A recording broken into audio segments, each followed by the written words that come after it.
Nailah jelema nu mukmin kamil wa mimma razaqnahum yunfiqun teu hook harta dinapakahkeun di jalan Allah lantaran teu ngarasa nu nyana naon bae ieu harta nu datang ka nyana titipan ti Allah lain nu kula geus gampangeun jasa lamun endek ditasarufkeun teh gampang.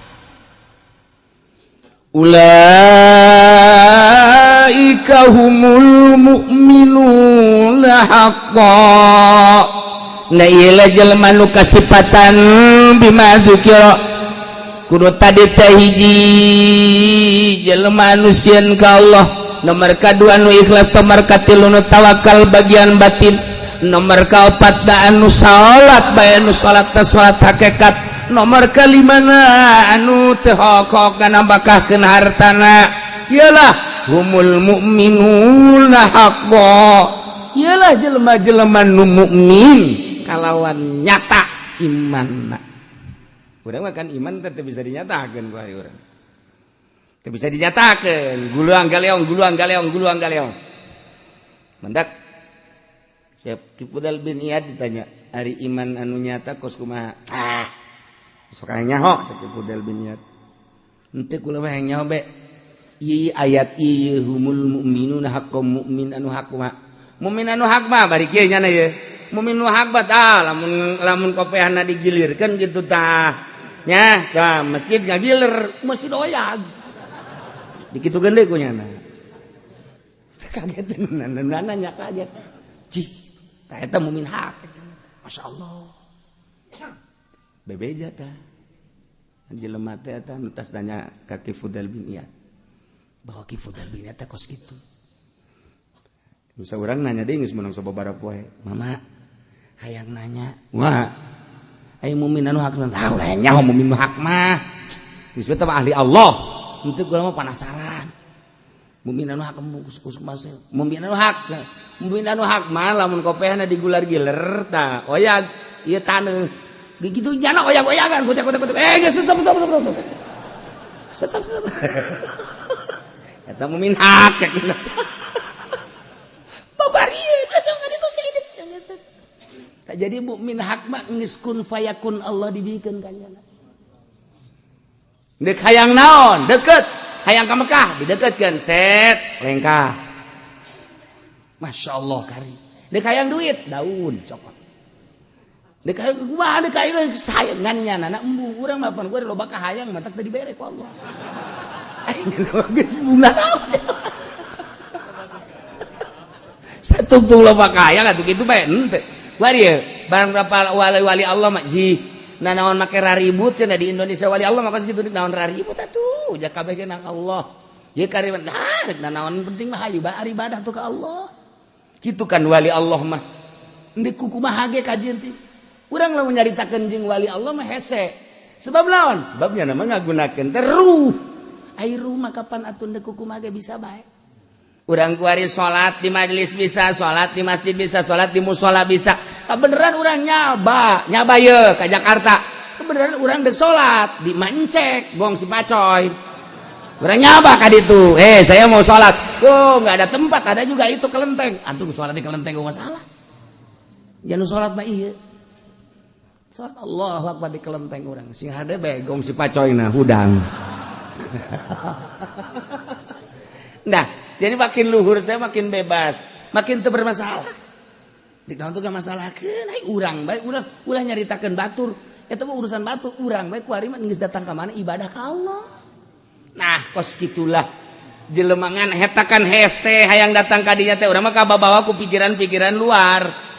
Urang mah kababawa ku pikiran luar mantak ketika salat teh arasup ka dieu. Pikiran politik, pikiran ekonomi, pikiran budaya asup. Allahu Akbar lain salat. Aya golkaran di jero ieu. Allahu Akbar beres. Nailah mu'min haqqo. Ya nu bener bila syakin lahum darajatun inda rabbihim. Lahum tetap ke para mukmin anu jelas anu hak bogaan pangkat di sorga inda rabbihim munggu pangeran di sorga atuh lain deui boga pangkat teh hartina darajat anu beda jeung nu sejen nomor kahiji ke mursalin nomor kadua ke nabiin nomor katilu iyalah jelema-jelema nu ngabogaan darajatun inda rabbihim 100 derajat bedana jeung jelema biasa 100 derajat bedana ieu mi'atu darajah urang lamun aya dina mukmin hak jeung nu sejen 100 derajat sadarajatna diukur kieu sadarajat teh ku gede-gedena eta darajat andai kata bumi jeung langit diasupkeun ka derajat nu eta asup kabeh sedangkan nya nama 100 derajat geus hese nyaritakeunana masyaallah kunaon eta ku hese-hesena ikhlas ku hese-hesena hayang jadi mukmin haqqo ku hese-hesena innamal mu'minuna alladzina idza dzukirallahu wajilat qulubuhum seja anu ngageter-geter sieun ka Allah sehingga besi salah mana jelemana seja anu ikhlas teh mana seja anu tawakal tu Allah teh mana anu alladzina yuqimuna sholata salat hakikat nu mana anu wa mimma razaqnahum yunfikun iyalah nu 100 derajat bedana masyaallah wa maghfiratun jeung pangampura geus jelas atuh tamah manehanan lamah engke di dituna ditambahan deui warizqun karim ieu ne kesenangan anu pohara fil jannati di sorga ieu teh geus lain kesenangan dahar nginum jeung awewe lain ieu warizqun karim teh ukuran urang rizqun karim dahar nginum sagala aya urang mah kan ka sorga ge ka sorga ya urang mah hayalan eta sia hayang ka sorga hayang emang di sorga mah dahar ngeunah sagala rupa bidadari ge 73 we ngejepret we sakumaha karet burung urang hayalan eta sebab pikiran urang mah datang ka dinya ieu mah lain rizqun karim teh kenikmatan ruhani anu kuari bae ge kenikmatan ruhani mah geus hese babandinganana nu mentok sanggup cicing bae di imah sorangan sanggup bae cicing di kamar sorangan beurang jeung peuting teh lamun teu boga kanikmatan moal daekeun nu batak nyana wani di imah sorangan bae malah indah mun ditinggalkeun ku sasaha teh nikmat sorangan eta teh kan aya kepuasan ruhani nikmat nu batur teh nyahoun na rizqun karim di dunia baheula geus dibere kanikmatan ruhani nu luar biasa di akhiratna dibere darajat rizqun karim 100 tikaleun tibatan di dunia ya Allah ya Rabbi lain bantrak-bantrakeun ieu mah innamal mu'minuna ayat ieu pohara jasa ayat jelema-jelema anu ngabogaan iman anu sampurna disebut iman kamil anu geus kumaha nyana bae geus kumaha nyana teh cak Allah geus diserahkeun ka anjeun nyanana embu sebab tawadu beuki luhur beuki tawadu nyana mah anu bisa mi'raj setiap saat bisa mi'raj lamun Kangjeng Nabi nyaritakeun Isra Mi'raj Isrona Kangjeng Nabi minal Masjidil Haram ilal Masjidil Aqsa lailan ti peuting digambarkeun ku ayat ieu mah hartina lailan teh poek berangkat urang ti popoek neangan cacaan artina popoek teh syariat mah poek bae leumpang ka mana bae ge poek cek ieu haram cek ieu halal cek ieu meunang cek ieu asoh cek ieu sohe cek ieu dhaif cek eta poek ngaranna leumpang dina syariat digambarkeun asra minal masjidil subhanalladzi asra minal masjidil haram ilal masjidil aqsa lailan peuting poek gambaran teh poek urang leumpang dina syariat begitu naik mi'raj kapanggihlah Kangjeng Nabi di Sidratil Muntaha wan syaqqal qamar naon kitu ngaranna bagi cacaang teh hartina kitu kapanggih jeung Allah lain Allah aya di luhur tetapi Kangjeng Nabi dibukakeun hijab di Sidratil Muntaha ieu teh mi'raj turun Kangjeng Nabi set emang di alam nu ieu atuh lain sebab atuh lamun di alam nu ieu mah ti Masjidil Haram ka Masjidil Aqsa sabaraha jameun sabaraha poe sabaraha bulaneun aju naek ka luhur udah pake naon ulang alik mana ulang alik lain alam nu ieu. Nah, lamun Kangjeng Nabi kos kitu atuh urang ge bisa. Ialah alladzina yuqimunas shalah, jelema nu salatna mi'raj ka Allah.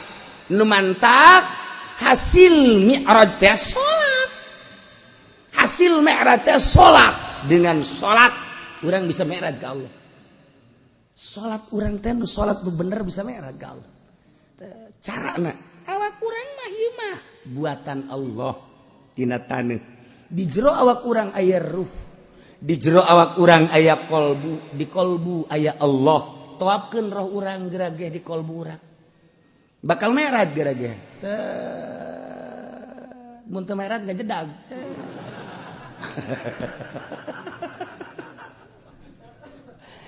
Seperti gitulah ahli-ahli Allah. Eta mah secara global lah seperti eta. Praktekna tetep bae kudu boga guru. Teu bisa dipraktekkeun kitu bae teu bisa.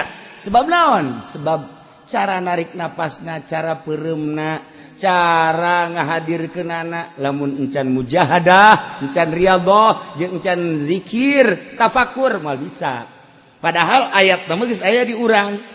Tanda-tandana geus aya di urangan, meraktekkeunana kudu boga guru ngaranna ieu lah guru mursyid. Ngan ieu mah keur carita alladzina yuqimunas shalah, jelema nu salatna salat hakikat. Artina salat hakikat mi'raj. Mi'raj teh kapanggih jeung Allah. Kangjeng Nabi mi'raj kapanggih jeung Allah. Urang salat kapanggih jeung Allah. Pan urang mah salat kapanggihna jeung motor mah lulu. Di dieu ieu motor, mobil eta onam deureus pasikeun elektronik. Eta jeung urang Karawang. Ih, mamanya salat kapanggih jeung itil teh. Beres atuh salat. Ya Allah, ya Rabbi.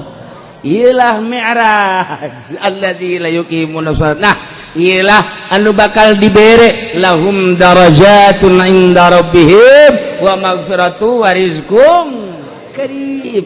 Bakal dibere darajat, bakal dibere maghfirah, bakal dibere rizqun karim. Rizki anu indah, anu mulia, rizki ruhani. Gusti Allah ngajelaskeun tentang mukminun al-kamilun al-iman. Jelema nu sampurna imanna. Urang ge iman, ngan iman urang mah bisa disebutkeun can sampurna.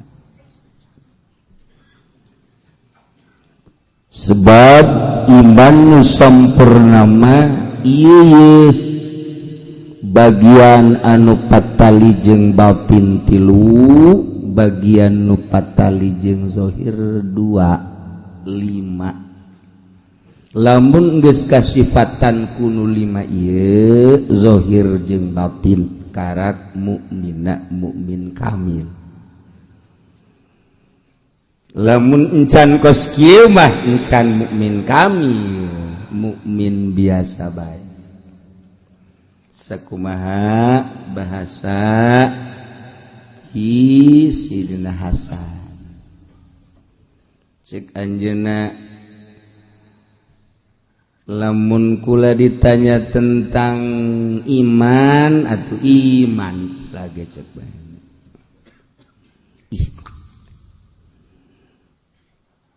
Iman lain lalagaan, sakadar nanya saha pangeran Allah.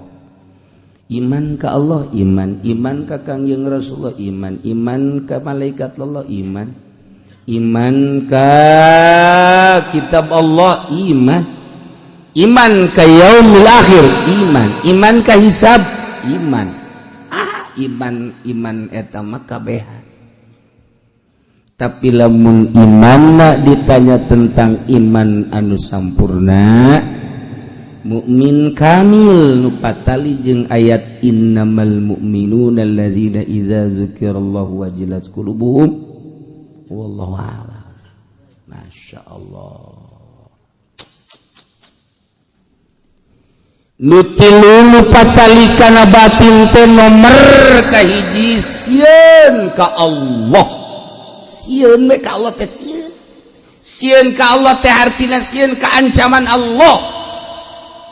Indamal mu'minuna teu aya lian jelema nu mukmin nu sampurna imanna alladzina idza dzukirallahu wajilat qulubuhum sieun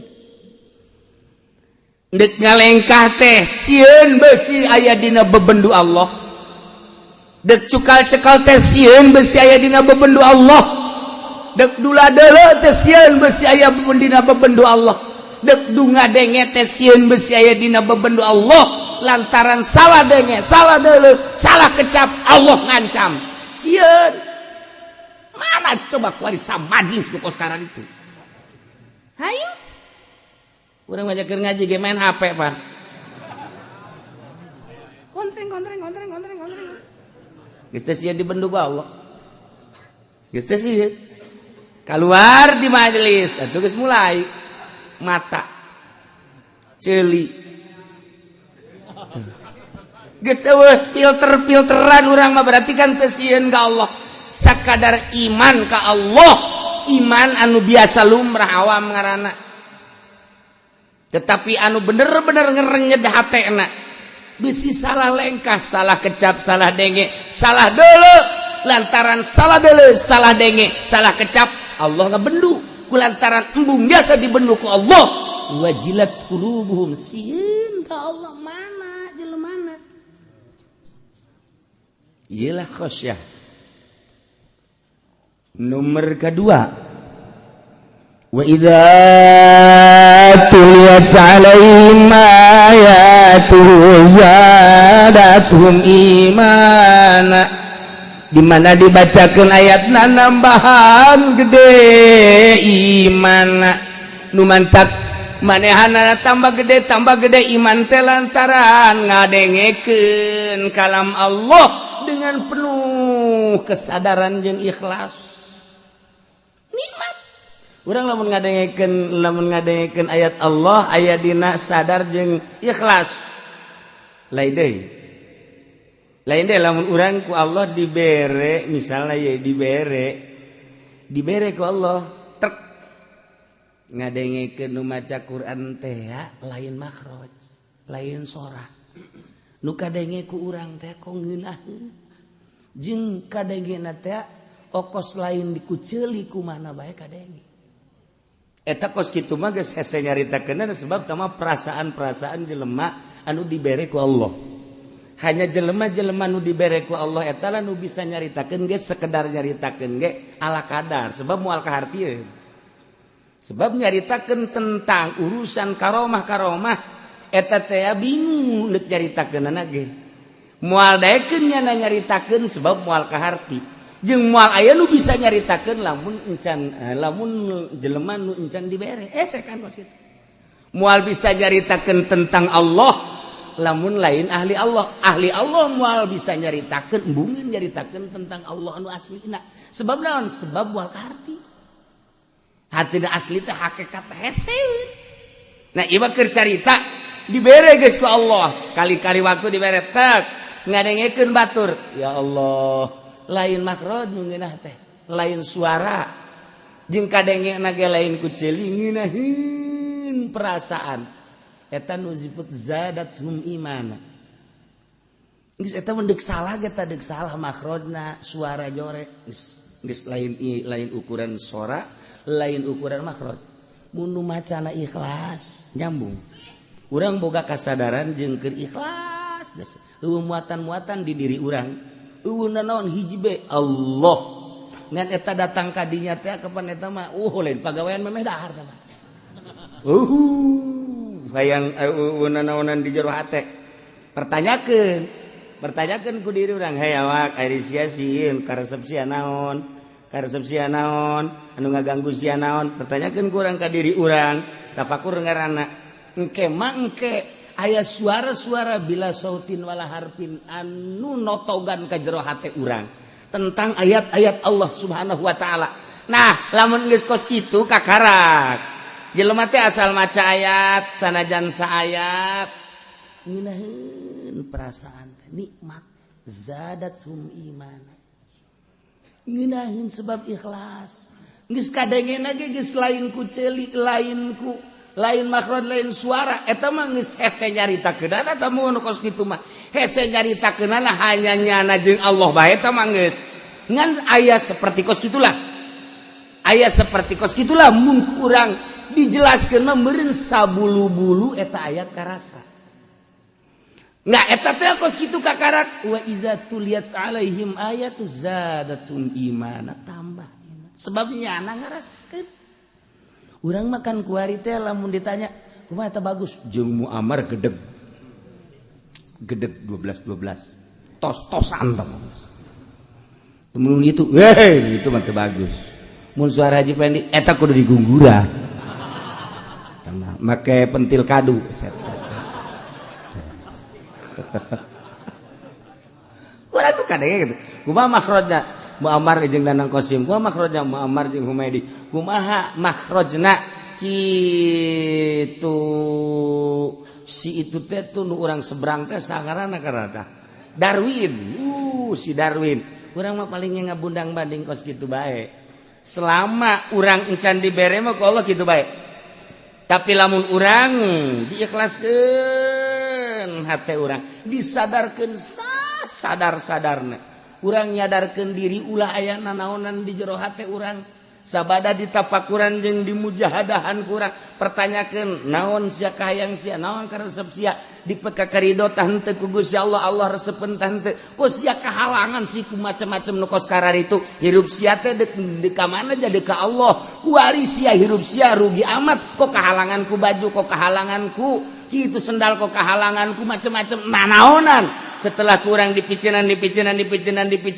Allah mere tak sadar ikhlas anu luar biasa ulah urang nu maca batur nu maca bakal akur jeung urang nu maca urang maca moal daekeun kenceng macana ge moal daekeun kenceng teh moal daekeun gancang moal sadunya moal tah mah jelema lamun geus dibere kos kitu teh tek we moal aya nu gancang maca Quran a'udzubillahi minasyaitonir nginaheun teh nginaheun karasana nyana maca penting biasana bismillahirrahmanirrahim geus teu kuat ku nginaheun gitu lah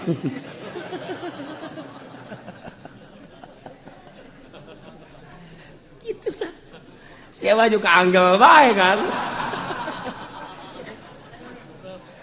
beda ya paling indah mah malah ngadengekeun batur teh nginaheun lamun aya batur nu maca masyaallah sebab urang teu sanggup ngucapkeun nya urang ngucap nyebut Allah ge teu kuat nginaheun urang maca sholawat ge nginaheun hese tah nyaritakeun nginaheun maca sholawat nyaritakeun zikir nginaheun eta urusan hese sebab tama penemuan masing-masing kuari ngadengekeun batur maca Quran we masyaallah karim ngeunah teh lain sora lain makhraj tapi aya nu sentuhan-sentuhan anu hese energi nu datang ka urang nu hese dicaritakeun eta lah rahasia Allah nah lamun geus datang ka dinya zadathum iman tambah iman sebab karasakan punya iman urang mah kuari gan disungut doang encan karasa numantak engke di akhirat asyhadu an la ilaha illallah abdi nyaksian bahwa teu pangeran wajib disembah kecuali Allah sia wawanianan nyaksian emang karasa ku sia henteu sia nyaksian aju geus kumaha tuh saya cek malaikat ulah tuh bongan sia nyaksian ira sia nyaksianana lamun urang bahasa cenage we geus sarah teu meunang cenage kos kitu cenage cakolot wes ada cenage teu kudu boga pendirian masyaallah iyalah urang asyhadu an la ilaha illallah wa asyhadu anna muhammadar rasulullah syahadat teh ya bersaksi teh kudu nyaho geus lamun teu nyaho atuh deuk kumaha nyaksianana nyaho teh geus sakadar nyaho wujud kidam bakal moga lapal lila eta mah cangkang kudu nyaho kana eusina Iyalah anu jelema ku Gusti Allah dibere keyakinan anu tinggi anu nyahueun kana eusina syahadat anu kumaha eta anu wa idza tuliyat alaihim ayatuhu zadatuhum iman mana jelema nu ikhlas kuari ikhlas jeung sadar maca Quran ngadengu-dengu ge jaya maksud teh wow saudara-saudara sekalian unggal peutingnya na di kampung ka kampung eta ge aya muatan kan pos kitu. Hayu lamun ikhlas zadatuhum iman. Nomor katilu wa ala rabbihim yatawakkalun. Tawakal pasrah ka Gusti Allah. Udah dekeun ieu ngan ngomong doang tawakal dek berangkat ke Mekah kakarak bismillah tawakkaltu ala Allah. Wala haula wala quwwata illa billahil aliyil azim dibaca doang katawakalan aja eueuh artina tawakal teh sagala rupa nyanggakeun pasrah sadaya-daya ka Gusti Allah ngaran tawakal eueuh anu diharap kecuali Allah eueuh anu diandel kecuali Allah harapan jeung andelan teh ka Allah bae. Bisa tuh lamun bener-bener tawakal ka Allah moal mawa duit, moal mawa bekal hiji Allah. Mana kuarin aya? Mah aya. Ngaji ge dia mau bekal. Urang tawakal tu Allah. Hanya orang-orang anu dibere katawakalan anu tinggi lah. Jelema anu tawakalna anu benar-benar di makom tawakul wali Allah. Ngan atunya nama ngeunaheun ieu. Urang mah kan lantaran can boga makom, ieu ka Surabaya, beak duit, otomatis kan urang nginjem. Ngajual nu aya atau nginjem. Ari nya nama lantaran geus aya dina makom tawakul, datanglah ke Surabaya. Surabaya haji udah balik ka dieu, eueuh duit, eueuh bekal, eueuh naon. Atuh kan nya nama bisa peureum bae atau bisa dangdaunan cekel. Fah. Datang ka Tangerangkeun, fet, jadi duit. Atau geus teh kitu langsung bae nya nama peureum set hayang datang ka Tangerang atuh datang. Dia tuh cenah urang ge tawakal kitu mah bisa. Lain tawakal kitu bisa sia tah ngarah tawakalna heula nu heseng. Kituan mah babari. Urang ge mun kitu mah cenah bisa tawakal lain kitu ngomongna salah sia. Tah tawakalna heula. Ulah ngomong aing ge tawakal kitu mah tuh bisa lain kitu. Aing hese ngomongna ye. Atuh makanan dibere kitu ge teh geus tawakal teh. Ki Ahmad ke Surabaya. Hiji kumpul jeung Bung Karno jeung sabab balik ka dieu. Duaan nya dek balikan naik kareta. Duk saurang teh dek naik naon mobil apa kareta? Mana jeung balik kareta? Oh sakeuna. Geus kieu kunaon gampang nyokot tanggal kadong-dong teh. Bacaan fut jadilah duit. Jang sakadar di Surabaya ka dieu teh ka Jakarta aya duit. Wah, lamun Haji Pendi kos kitu mal dagang karung. Atuh geus dangdaunan di rorodan ku nya.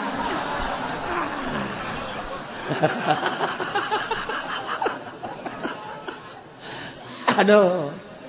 Masya Allah. Nu mantak teu dibere ge eta maksudna beuki salah. Salah maksud. Tuh, tawakal ka Allah. Urang makan tawakal na teh kana sangu bisa seubeuh urang mah lantaran dahar geus urang tatagenan seubeuh kana dahar sanajan eta adalah adat satungtung urang teu dirobah tatagenan eta moal jadi wali moal eta kudu dirobah ku urang khariqun lil adat urang teh kudu ngabedah adat tu tata dina mun teh mah teu dahar lapar warima dirobah kurang ulah dahar hayang coba lamun urang terus beda dahar bae dahar mal jadi wali moal penting urang teh ieu teh lamun teh hees waduh bahaya sebab ieu jadi adat kebiasaan urang teh kudu sare lamun teh sare 8 jam cek dokter mah 8 jam sampai sapenting teh atuh beak ku ngees bae eta mah atuh nek iraha maca sholawat eta mah ngees deui. Nah, dibuat urang mah ulah. ulah sare guys sayangnya. Bagi saya tik baik. Kok bisa kok situ kebel-kebel dirobah adatnya nu biasa sare teh henteu, nu biasa sare ulah, nu biasa sare henteu. Nah eta teh sebab naon dirobah kitu mah hese katawakkalan urangna ka Allah Gusti. Ja Gusti teh nyieun seubeuh teh sabab sangu. Ayeuna atuh mantak naon Gusti nyieun seubeuh ka abdi henteu kudu make sangu ja Gusti mah maha sagala-gala. Cak Allah teh atuh aing ge bisa atuh siana ninggalkeun dahar heulanan ieu mah duk ngaji bae nimbel. Hampura tuh Gusti. Orang sewakan komunikasi teh jeung Allah teh. Siana aing mah kan nuturkeun sia cak Allah. Aing maha kawasa, tapi aing nuturkeun sia kan bab ikhtiarna kan aing mere ka sia. Kan di sia. Kege eueuh ikhtiar sia. Nah, urang komunikasi sakan jeung Allah. Mulai ku urang lalaunan dileungitkeun adat dahar. Terus ja beneran horeng sia dibere ku Allah. Dileungitkeun kurang adat sare. Aing mere kakuatan ka sia. Sebab eta mah adat, tapi sia da heula kudu usaha. Ayo. Usaha urang 1 poe 2 poe 3 poe tuh.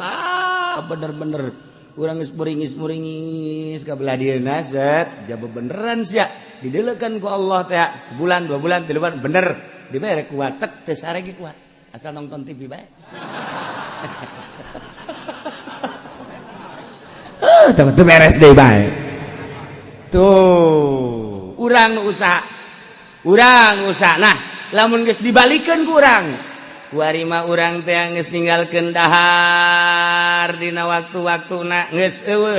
Berarti kan geus khariqun lil adat. Urang usaha ngebedah adat. Nu biasa sare henteu, nu biasa make baju nu bagus teh cumplang-campling jeung sajabana. Tapi kan sing hade lamun eueuh guruan lantaran kos kitu teh teu bisa ditiru-tiru. Boga maksud-maksud tertentu. Ulah asal cumplang-campling wae. Maksudnya sia naon cumplang-campling aing hayang jadi wali. Teu beres da kos kitu. Nah, kuari geus bisa. Geus berbeda kan. Kuari berbeda. Mana? Deuk dahar nya nama kuat bae. Deuk nginum kuat bae. Nginum keur henteu masalah. Dahar keur henteu masalah. Sare-sare keur henteu masalah. Jadi sare jeung teu sare bangunna akur bae. Diberi kekuatan aku Allah seperti kos kitu. Enggeus, lamun geus kos kitu alamna berarti beda jeung urang nyana. Sebab alam urang mah alam dahar, alam nginum kudu di waktu-waktu nu jelas. Mun teu dahar teu kuat bisa kiceup bae. Oh, aing nya mah henteu, berarti geus beda kan alamna tuh nya mah alam kuat. Urang geus teu kuat. Sebab nya mohon ka Allah. Janu Allah ciptaan Allah. Jaga ninganan Kangjeng Nabi kuateun Sina Abu Bakar kuat Sina Umar da naon bedana kabelah dieuna wali-wali Allah nu aya di urang Syekh Mansur Syekh Asnawi jakararuat atuh naon bedana jeung urang mah ngan teu latihan doang latih ku urang tek kuat beda alamna geus kulantaran beda alam urang teh kuari mah bersih geus bersih zahir bersih batin bisa kadeuleu kuari mah makhluk-makhluk halus. Aya jin tuh kadeuleu tuh. Lulumpatan tuh, lelumpangan. Kadeuleu beda jin mah. Jenggotan jin.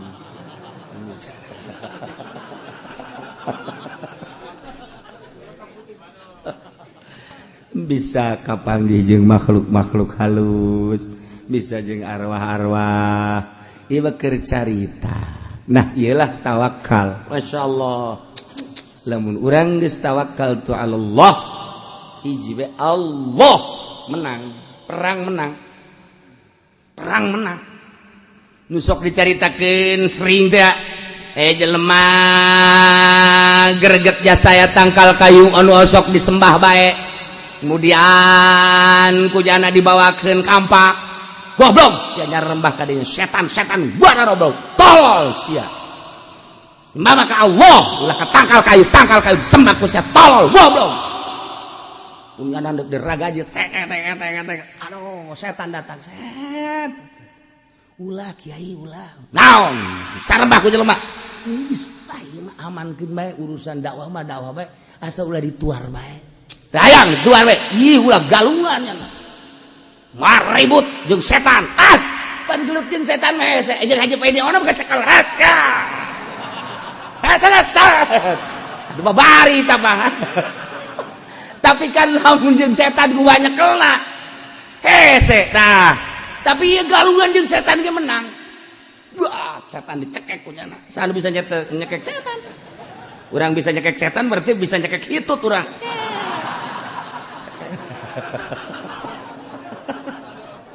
dicekek setanan ampun jeung setan ampun sia ampun geus kieu bae jeung setan amankeun gula ajo geus gula mah geus pokona mah amankeun hitungan ke dibere bonus dihandapkeun anggel kecokot duit sampai 5 dirham sakitu bae geus bener sia ya bener kula mah moal jalir tiang ieu moal kula masa ulah dipaehan we geus aman atuh awas ya nya lamun eueuh duit 5 dirham cekek ke ku aing beres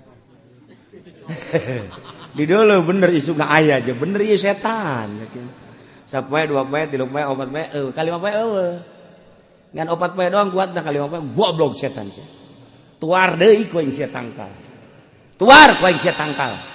bawakeun ragaji deui kongseng goblok sia di sembahan bae tuar sia ku aing datang deui setan ulah dituar kajian kumaha dakwah mah da bae ulah dituar teu bisa bohongan jalir janji sia aing naon 5 dirham mana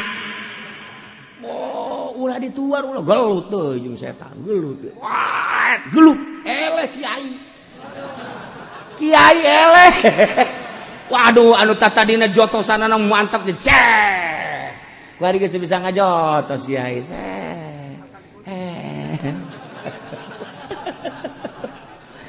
aduh kabari setan kecekek wari kiai cekek ku setan ayo kiai kamana ampun geus aman bae geus aman geus kula mah penting mah ulah dicekek kajian teh geus asal aman baik kajian teu dibere duit ya awas ya cek setan teh sekali-sekali deui cek aing kurang motif nu pertama nu mantak menang lillahi ta'ala ikhlas motif nu kadua nu mantak eleh 5 dirham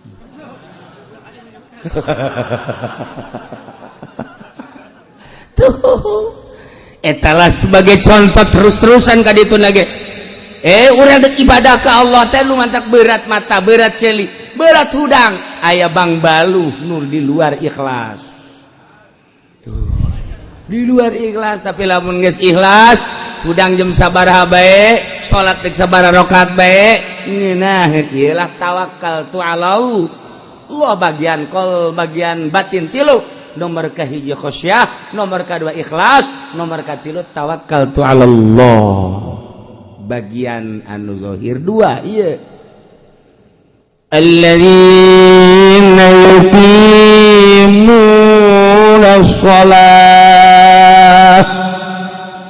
mukmin anu sampurna teh nyaeta jelema anu selalu ngadirikeun salat yatuna biha bihuquqiha ngalaksanakeun salat kalawan hak-hakna salat urang ge osok salat osok kadeule malah gegedena mah hayang kadeule kajeun Allah mah nya nama gaib ieu gaib iman penting mah ieu bae jelema tatangga supaya neuleu bodoh ka masjid ge dak heuy ayo ka masjid ayo padahal hayang ka alam eta hayang ka alam tapi kan jelas bae salat kos kitu mah salat ambrang temen salat ambrang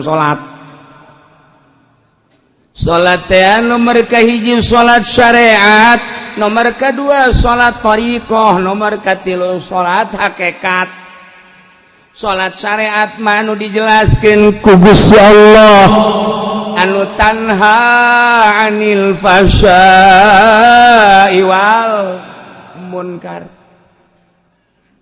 salat eta bisa tanha 'anil fasya'i wal munkar eta salat syariat geus lamun urang salat kemudian bisa ngahalangan tina munkarat tina fahsya Nah ieu salat kakarak salat syariat ku lantaran salat geus teu daek maling, lantaran salat teu daek korupsi, lantaran salat teu daek ngabohong, lantaran salat teu daek maksiat. Ta eta salat eta mah salat kakarak salat syariat nu kos kitu mah ngaranna. Lamun salat bisa tanha anil fahsai wal munkar sakumaha nu dijelaskeun dina Al-Qur'an eta salat syariat. Kos kitu ge eueuh jelemana. Nah, ieu mah ambrang salat ieu mah ambrang. Tuh, masya Allah. Etalah salat syariat. Encan asup ka di ayat ieu, sebab ieu mata dige innamal mu'minuna al kamilunal iman. Mukmin nu sampurna imanna bagian zahir nyaeta anu ngalaksanakeun salat. Salatna lain salat syariat, salat syariatna eta mah salat lumrah tanha anil fahsya'i wal munkar. Salat aya deui salat teh salat thariqah. Salat thariqah mah ku ari geus mulai make perasaan-perasaan salat yatuna biha bihuquqiha ngalaksanakeun salat kalawan hak-hakna salat. Kita tadi teh hak salat teh syarat jeung rukunna dilaksanakeun anu engke ka dituna teh bakal tanha anil fahsya'i wal munkar. Kuari mah make perasaan salat eta ngahadirkeun rasa neuleuh ka Allah, ngahadirkeun rasa dideuleukeun ku Allah, ngahadirkeun rasa ngadenge ka Allah, dihadirkeun rasa didengekeun ku Gusti Allah. Nu jelas mah ngahadirkeun kudrat iradat Allah jeung hayat jeung samakna. Urang teh setiap gerak moal kaluar tina kudrat iradat Allah. Geus satu urang nangtung urang teh kudrat iradat Allah, ruku urang kudrat iradat Allah. Tidak urang kudrat iradat Allah, sujud urang kudrat iradat Allah. Tapi eta kudrat iradat Allah teh karasa ku urang, dihadirkeun ku urang kudrat iradat Allah geus liwat tina tanha anil fahsya'i wal munkar. Kuari mah geus dihadirkeun kudrat iradat. Apa aya anu robah di luar kudrat iradat? Mal aya. Apa aya nu cicing di luar kudrat iradat? Allah. Mal aya. Berarti pada hakikatna kabeh robah jeung cicing langit bumi kabeh saantero teu kaluar tidak kudrat iradat Allah. Nah, kulantaran ieu teh kudrat iradat Allah, urang teh kuarikeun salat. Aya dina kudrat iradat dikudratkeun jeung diiradatkeun ku Allah salat. Gusti. Loba nu gagah. Gusti loba nu sugih. Gusti loba nu harebat nu palinter tapi teu dikudrat diiradatkeun ku Gusti salat. Abdi mah ieu masyaallah sakieu ayana, beuki rendah, beuki tawadu. Tapi bagi karasa kudrat iradat Allah. Iyalah kudrat iradat Allah. Allahu akbar. Allahu akbar. Urang ngucap Allahu akbar teh apakah lain kudrat iradat Allah atau kudrat iradat Allah? Begitu orang Allahu akbar kabir. Apakah lain kudrat iradat Allah atau kudrat iradat Allah? Allahu akbar kabir walhamdulillahi katsir. Tah terus. Begitu orang seruku Allahu akbar. Apakah lain kudrat iradat Allah atau kudrat iradat Allah? Urang itidal Allah sami Allahu liman hamidah. Apakah lain kudrat iradat atau kudrat iradat? Lamun kudrat iradat Allah teh atuh berarti Allah. Jamual aya nu kaluar sifat tina zat. Atuh lamun sifat kaluar tina zat mah atuh bisa acak-acakan. Kudrat iradat Allah sifat Allah. Berarti urang karasa kudrat iradat Allah atuh karasa Allahna. Mulai lain salat biasa. Eta ge encan kaasup ka dieu. Encan kaasup innamal mu'minuna alladzina idza dzukirallahu wajadat. Mantak ayat ilain lalagaan. Sida Hasan nyaritakeun kula lamun ditanya, kumaha iman? Asa kadar iman mah aya dua cakna. Iman aya dua, al iman imanani. Lamun iman sakadar amantu billah wa malaikatihi wa kutubihi wa rusulihi wal yaumil akhir wa bil qadari khairi wa syarri minallahi ta'ala. Biasa. Tapi lamun iman nu kadua dina ayat innamal mu'minuna alladzina idza dzukirallahu wajadat qulubuhum. Kula ge ieu wallahu alam. Nah, ieu lamun kurang teu dibahaskan pajar biasa bae. Gorenganan lain lalaga. Encan datang tah. Salat nu model kos kitu ge can datang atuh komo salat. Salat nu kumaha atuh? Salat anu geus eueuh iradat. Urang teh geus eueuh iradat. Jadi berarti eueuh iradat mah kos langlayangan. Langlayangan kan teu boga iradat dikenyedkeun teh kunu mentangna. Kencenkeun, set, ngaler, set, ngidul, set, naik, set, turun, set. Urang seakan-akan langlayangan.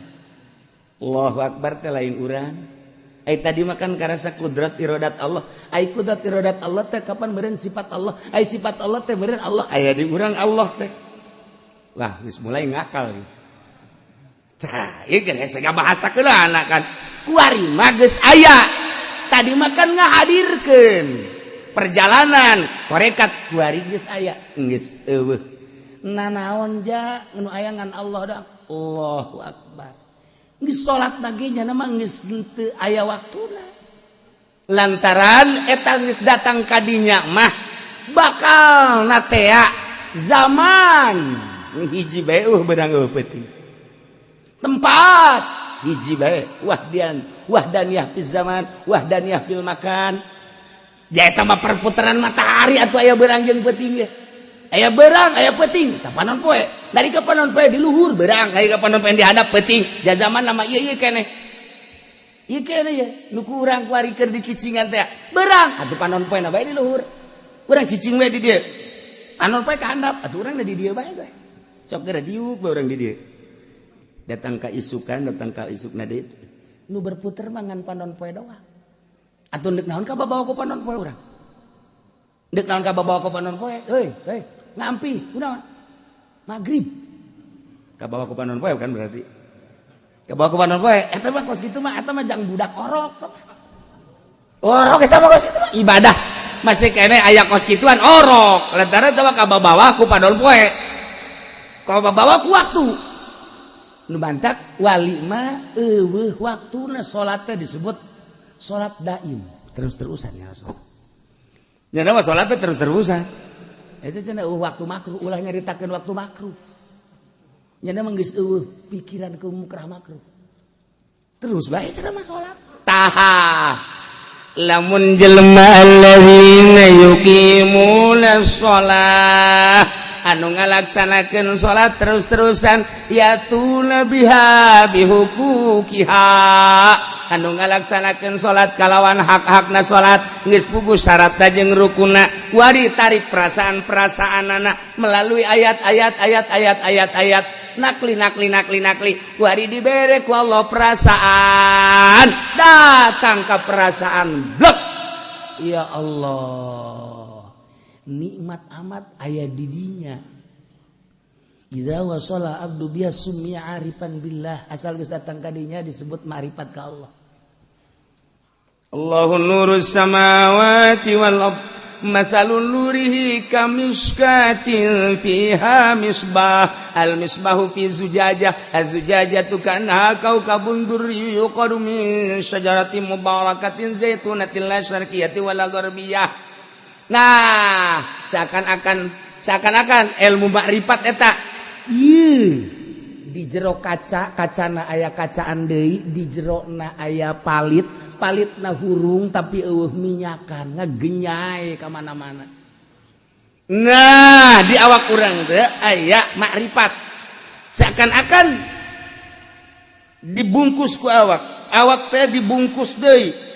Kunaon kitu ngaranna daging dibungkus aya dina kolbu teh sonu bariun sagede ke lain kolbuna di jero eta teh aya makrifatan ngagenyai ka mana-mana ceh geus jana aya di dinya ngeunah nikmat geus sakeun geus ka Allah antak sok dicontokeun ari eta Syekh Khalil Bangkalan ketika nyana salat di Tuban di maguruna ketika guruna teh pas magrib nu sok dicaritakeun Allahu Akbar nyana seserian bae ngajalakatak datang ka kaget guruna teh kunaon ieu budak seserian bae beres salat siapa tadi yang ketawa bejakeun eta seserian bae nyana seserian ngeganggu kamu yang gitu-gitu lantaran dicarekan bae kenapa kamu ketawa-ketawa nyana ngomong saya bagaimana enggak ketawanya emang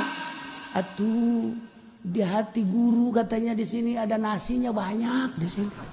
Horenganan eta teh guruna teh lapar hayang dahar.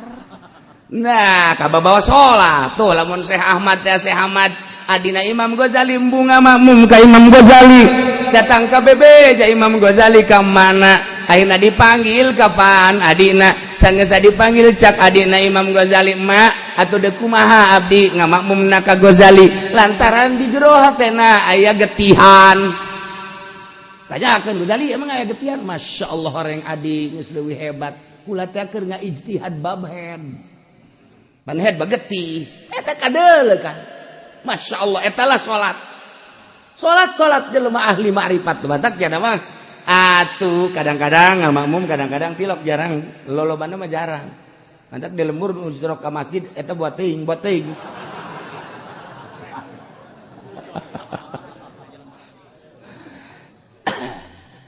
Imam Abu Yazid al-Bustami ditanya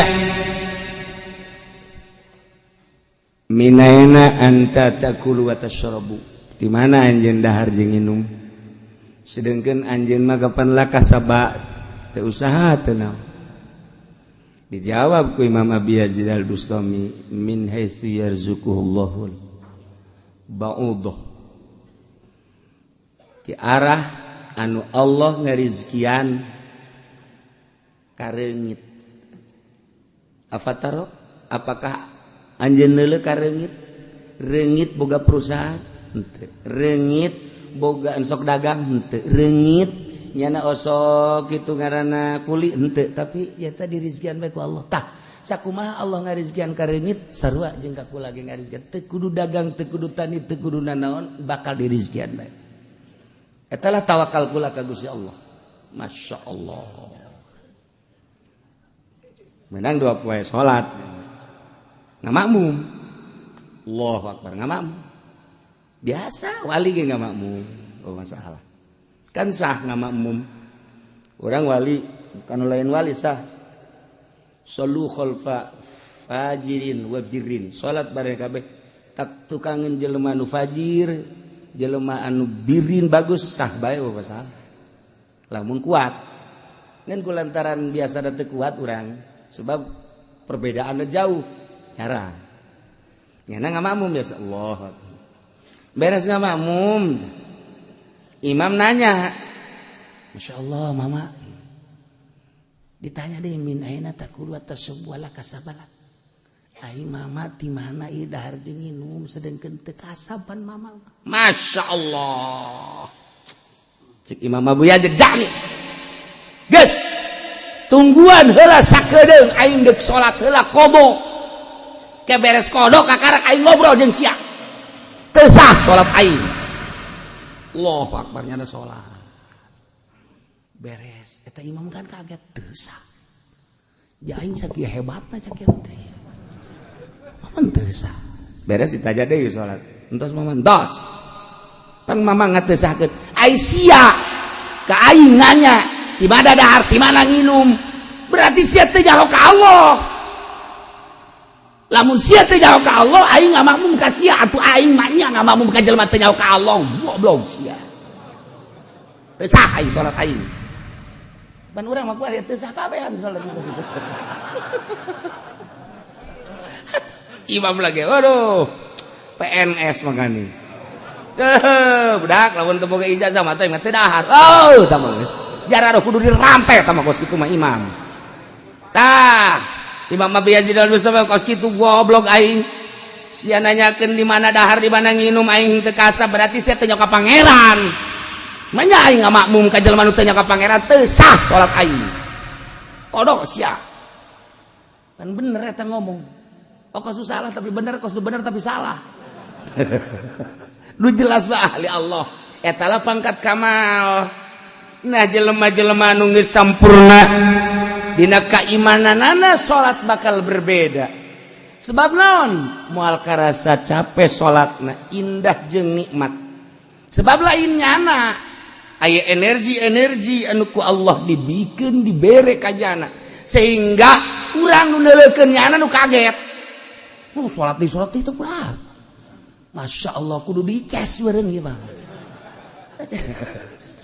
Allah Akbar Allah Akbar lainnya anu salat perasaanana dibawa geus dibawa ku perasaan nu lain perasaan urang eta lah nu hese dicaritakeun geus tabanya nama jam sabaraha we penting salat sadaek nanya Allahu akbar kacape Allahu akbar biasa beurang biasa kacape sebab eta perasaanana lain perasaan urang kieu itu lamun perasaan urang nu ieu mah atuh sarua jeung urang atuh capek salat duha 8 rakaat bae geus mung sang mangsing guys aing mah moal 8 pa isuk mah mah kunaon paregol 4 lah aing isuk mah turun 4 pegel kene 2 lah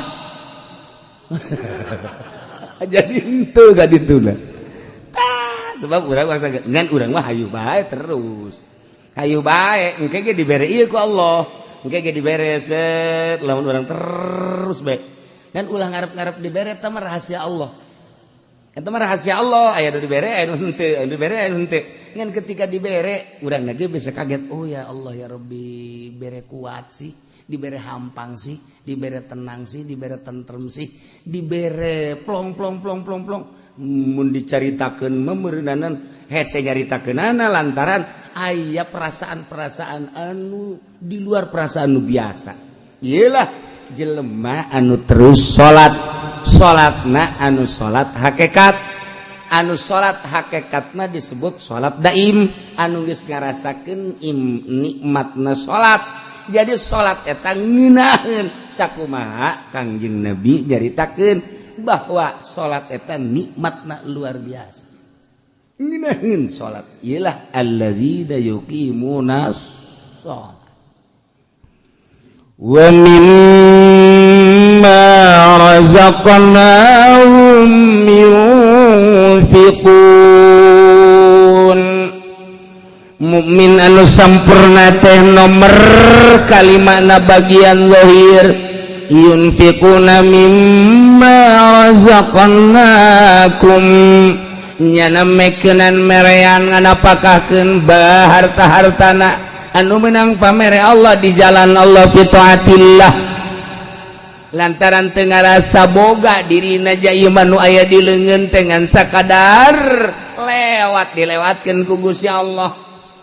Geus atuh ieu lewatna melalui leungeunnya teh berarti seakan-akan ieu harta teh titah dibangunkeun, titah dibikeunan lain urang diempok-empok pake nikmatan ngeunahan hartana teu eureun-eureun terus bae dibikeunan. Ieulah mukmin anu sampurna. Geus eueuh pijelemaanana tuh hese urang mah ku hari mah mun kakak urang boga mobil urang henteu aju urang nginjem ka kakak teh sia emang ka mana cak kakak teh ibu gua di ka Bogor naon iya ya perlu heula ngolotan lah kieu bae lah daripada make mobil mah geus ka tenggor geus naon tah ongkosna bae eta teh min jumlati pelit eta kos kitu pelit eta kos daekan keneh mere ongkos daripada mobilna pelit eta kos kitu. Eta deres kene teh memere. Aya geus teh kudu make mobil kakak. Kakak mah geus bae ala kadar teh mere rokok bae. Aduh. Geus teh mah. Pahara. Jauh teh ka mukmin kamil, jauh. Di antarana jelema anu moal kapanggih jeung Kangjeng Nabi Qadir teh di mana ya harta nu ngarenggen di imah datang ka isuk moal kapanggih jeung Kangjeng Nabi Qadir alaihi salam lamun aya harta ngarenggen di imah urang teu dibagikeun eta teh halang tina kapanggih jeung Kangjeng Nabi Qadir alaihi salam. Jadi lamun hayang kapanggih jeung Kangjeng Nabi Qadir ulah aya nu direnggenkeun deuk sare beakeun kabeh.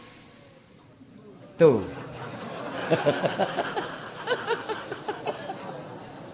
Ya Allah, ya Rabbi. Cek Sayyidina Ali lain jelema minal muqarrabin lamun jelema masih keneh ieu neundeun ieu jang isuk lamun masih keneh boga pikiran ieu harta jang isuk eta teh ulah boga pikiran bahwa nyana luhur pangkatna laisa minal muqarrabin lain ulah aya pikiran jang isuk ulah aya. Gitulah ahli-ahli Allah subhanahu wa ta'ala. Masya Allah karim. Nah ialah jelema anu mukmin kamil razaqnahum yunfikuna mimma razaqnahum selalu nganapakakeun harta-harta anu menang pamere Allah dinapakahkeun fi taatillah dina jalan Allah subhanahu wa ta'ala. Urang keur boga tuh masjid bangun urang, tuh majelis bangun, tuh pondok bangun, fakir miskin kemudian yatim piatu hayo terus jalan-jalan kurang bagus hayo geus teh kudu ngadaguan ti bupati geus pokona mah kurang we jalan-jalan cai ayo tet kena rapi yunfikun fi taatillah taat Allah engke ge dibere rasa ku Allah nikmat geus teu nganggap perhatikan kana harta urang teh anu mantak embung ngabangun jalan cai embung ngabangun jalan embung ngabangun musola embung ngabangun masjid eta teh hook ka harta berarti urang memiliki ka harta eta lah hijab antara urang jeung Allah ku harta eta lamun tah udahin tah ngomong namanya lu bangun hampang teh gitu teh hijab eta antara urang jeung Allah.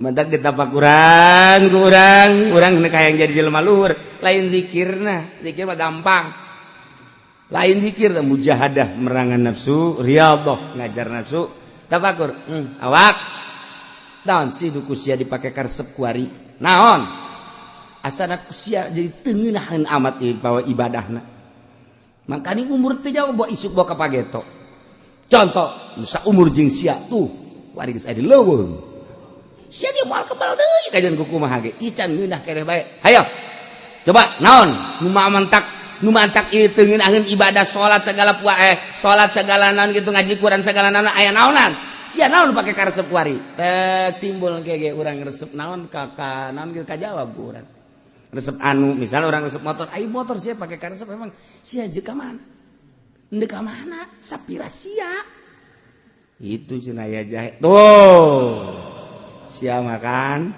tak penyakit tentang kos gitu segala jahe segala naon atuh ngaca buuk sia deuleu buuk geus pararuti goblok tah bakur ya Allah era bae sia mah ku tolol teuing nah iyalah naon anu engke dijawab urang sia resep tentang naon resepna saya masih kena resep karena dunia sedangkan dunia bakal ditinggalkan ulah ka halangan ku dunia ulah kitu katipu ku dunia sia isu pageto siapa dunia ini ditinggalkan terus be ku urang dipaksa urang teh gitu kebal teu nganggap urang kana dunia oh ieu mah aya uli ge uli ku urang teu kadahar ku keluarga teu kadahar dibikeun teu datang ka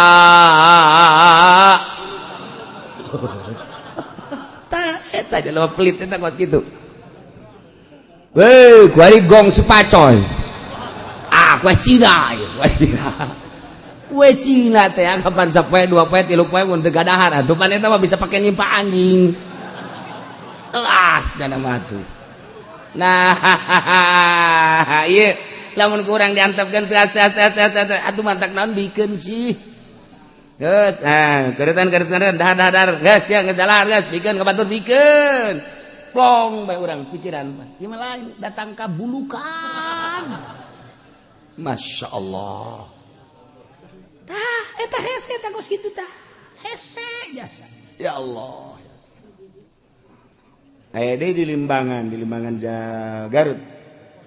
Limbangan Garut eta sok kapanggih bae jeung Kangjeng Nabi Khadir aya. Nyana nyaritakeun saminggu dedik maot, sababaraha kiai ngalayat ka dinya nyaritakeun bahwa kula unggal malam Jumat kadatangan Kangjeng Nabi Khadir. Masyaallah. Karak saminggu maot. Teliti ja kiai kan. Kiai panjeun lamun aya makanan anu teu dibikeun moal kadatangan Kangjeng Nabi Khidir tapi nyana unggal malam Jumat jeung Kangjeng Nabi Khidir. Sedengkeun kiai eta kuehna loba. nyana bingung tadi sejen kiai tekarti eta gitu non gitu ngaranna aya hiji kiai ngimpi kapanggih jeung maneh barang ngimpi lain gitu kula mah di imah teh kapan boga kamar sorangan ieu imah geus teu dianggap dibikeun ka pamajikan jadi kula mah di kamar tas pangan ieu imah geus lain nu kula nu pamajikan nu anak kabehan los ieu kue-kue ge lain nu kula tong urusan nyana kula geus misah teh macak kana jeung nu kos kana ditu tadina impian teh kula mah ieu bae imah kita baga baju teh ngan sakadar dua ieu dipake nu ieu diseuseuh ieu dipake nu ieu diseuseuh ngan sakadar sake imah-imah lain nu kula sagala rupa lain nu kula jadi geus teu boga naon tak urang ge bisa kos kitu masalah ngeunaheun ongko demun hayang nyokot ka dinya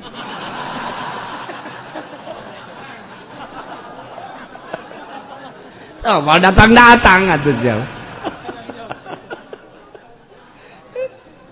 ya Allah di urang di Tangerang aya di Tangerang nu sok kapanggih Kangjeng Nabi Qadir aya catatan nu sok kapanggih Kangjeng Nabi Qadir teh kan lain catatanana Jawa Timur kuari ge Jawa Tengah Jawa Barat Tangerang misalnya kuari ge aya catatanana nu sok kapanggih Kangjeng Nabi Qadir saha eta ulah hayang nyaho pokona aya geus tah eta aya cacat duduk kapanggih di Mekah nu kapanggih di urang anu bisa nambah iraha bae hayangna ari henteu ditambah henteu datang tapi lamun hayang kapanggih bisa eta kan aya catatan-catatanna di jelema-jelema tertentu gitulah seputar ahli-ahli Allah Subhanahu wa taala nah iyalah jelema nu mukmin kamil wa mimma razaqnahum yunfiqun teu hook harta dinapakahkeun di jalan Allah lantaran teu ngarasa nu nyana naon bae ieu harta nu datang ka nyana titipan ti Allah lain nu kula geus gampangeun jasa lamun endek ditasarupkeun teh gampang ulaika humul mu'minuna haqqan na ieu jelema nu kasipatan bima dzikra kudu tadi teh hiji jelema anu sieun ka Allah nomor kadua anu ikhlas nomor katilu nu tawakal bagian batin nomor kaopat da anu salat bae anu salat teh salat hakikat nomor kalimana anu teu hok-hok nambahkeun hartana ialah humul mu'minuna haqqan ialah jelema-jelema nu mukmin kalawan nyata imanna urang mah kan iman teh bisa dinyatakeun ku ari urang teu bisa dinyatakeun guluang galeong mendak Syekh Kifudal bin Iyad ditanya ari iman anu nyata kos kumaha sok aya nyaho Syekh Kifudal bin Iyad henteu kula mah hayang nyaho be ieu ayat ieu humul mu'minuna haqqan mu'min anu hak mah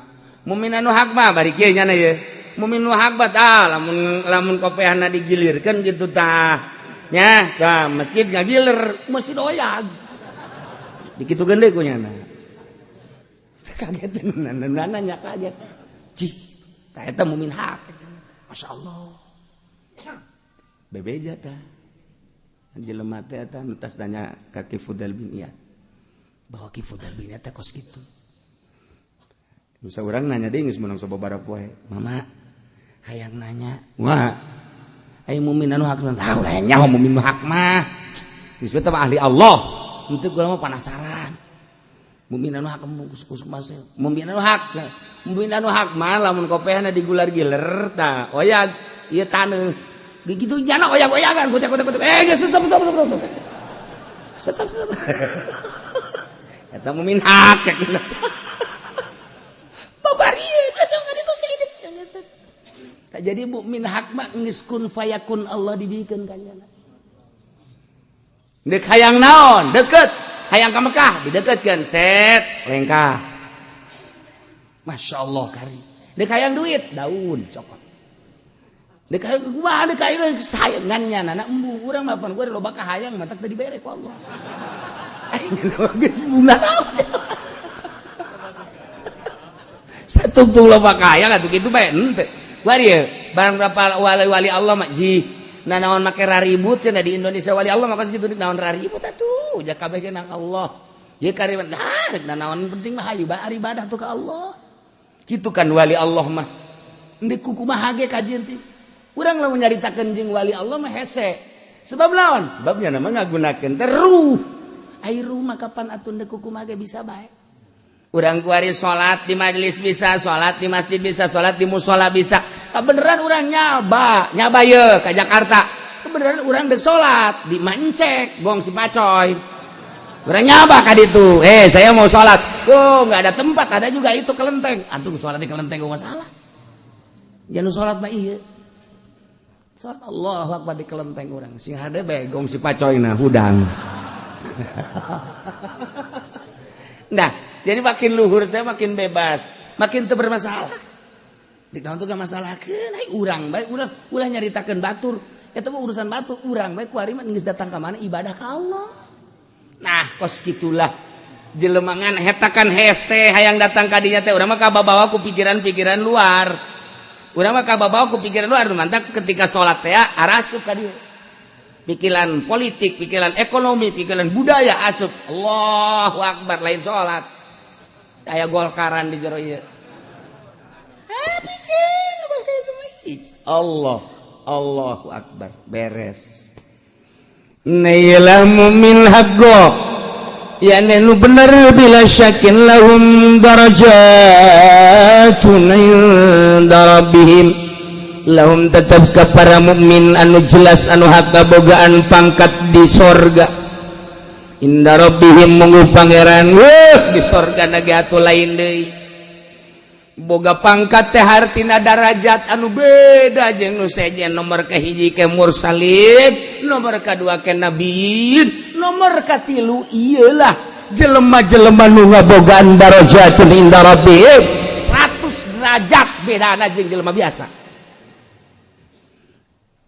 100 derajat bedana ye mi'atu darajah urang lamun aya dina mukmin hak jeung nu sejen 100 derajat sadarajatna diukur kieu sadarajat teh ku gede-gedena eta darajat andai kata bumi jeung langit diasupkeun ka derajat nu eta asup kabeh sedangkeun nya nama 100 derajat geus hese nyaritakeunana masyaallah kunaon eta ku hese-hesena ikhlas ku hese-hesena hayang jadi mukmin haqqo ku hese-hesena innamal mu'minuna alladzina idza dzukirallahu wajilat qulubuhum seja anu ngageter-geter sieun ka Allah sehingga beusi salah mana jelemana seja nu ikhlas teh mana seja nu tawakal tu Allah teh mana anu alladzina yuqimuna shalah anu salat hakikat nu mana anu wa mimma razaqnahum yunfikun iyalah nu 100 derajat bedana masyaallah wa maghfiratun jeung pangampura geus jelas atuh tamah manehanan lamah engke di dituna ditambahan deui wa rizqun karim ieu ne kesenangan anu pohara fil jannati di sorga ieu teh geus lain kesenangan dahar nginum jeung awewe lain ieu mah rizqun karim teh ukuran urang rizqun karim dahar nginum sagala aya urang mah kan ka sorga ge ka sorga ya urang mah hayalana eta sia hayang ka sorga hayang emang di sorga mah dahar meunang segala rupa bidadari ge 73 we ge jepret we sakumaha karet burung urang mah hayalana eta sebab pikiran urang mah datang ka dinya ieu mah lain rizqun karim teh kenikmatan ruhani anu kuari bae ge kenikmatan ruhani mah geus hese babandinganana nu mentok sanggup cicing bae di imah sorangan sanggup bae cicing di kamar sorangan beurang jeung peuting teh lamun teu boga kenikmatan moal daekeun nu batak nyana wani di imah sorangan bae malah indah mun ditinggalkeun ku sasaha teh nikmat sorangan eta teh kan aya kepuasan ruhani nikmat nu batur teh nyahoeun na rizqun karim di dunia baheula geus dibere kanikmatan ruhani nu luar biasa di akhiratna dibere darajat rizqun karim 100 tikeleun tibatan di dunia ya Allah ya Rabbi lain bantrak-bantrakeun ieu mah innamal mu'minuna ayat ieu pohara jasa ayat jelema-jelema anu ngabogaan iman anu sampurna disebut iman kamil anu geus kumaha nyana bae geus kumaha nyana teh cak Allah geus diserahkeun ka anjeun nyanana embung sebab tawadu beuki luhur beuki tawadu beuki luhur beuki tawadu nyana mah anu bisa mi'raj setiap saat bisa mi'raj lamun Kangjeng Nabi nyaritakeun Isra Mi'raj Israna Kangjeng Nabi minal Masjidil Haram ilal Masjidil Aqsa lailan ti peuting digambarkeun ku ayat ieu mah artina lailan teh poek berangkat urang ti popoek neangan cacaan artina popoek teh syariat mah poek bae leumpang ka mana bae ge poek cek ieu haram cek ieu halal cek ieu meunang cek ieu asoh cek ieu sohe cek ieu dhaif cek eta poek ngaranna leumpang dina syariat digambarkan asra minal masjidil subhanalladzi asra minal masjidil haram ilal masjidil aqsa lailan peuting poek gambaran teh poek urang lempang dina syariat begitu naik mi'raj kapanggihlah Kangjeng Nabi di Sidratil Muntaha caang wan syaqqal qamar naon kitu ngaranna bagi cacaang teh artina kitu kapanggih jeung Allah lain Allah aya di luhur tetapi Kangjeng Nabi dibukakeun hijab di Sidratil Muntaha ieu teh mi'raj turun Kangjeng Nabi set epang di alam nu ieu atuh lain sebab atuh lamun di alam nu ieu mah ti Masjidil Haram ka Masjidil Aqsa sabaraha jameun sabaraha poe sabaraha bulaneun aju naik ka luhur udah pake naon ulang alik mana ulang alik lain alam nu ieu nah lamun Kangjeng Nabi kos kitu atuh urang ge bisa ialah alladzina yuqimunas shalah jelema nu salatna mi'raj ka Allah nu mantap hasil mi'raj teh salat hasil mi'raj teh salat dengan salat urang bisa mi'raj ka Allah salat urang teh nu salat nu bener bisa mi'raj ka Allah carana awak urang mah ieu mah buatan Allah tina taneuh di jero awak urang aya ruh di jero awak urang aya kolbu di kolbu aya Allah toapkeun roh urang gerageh di kolbu urang bakal mi'raj gerageh mun teu mi'raj ngajedag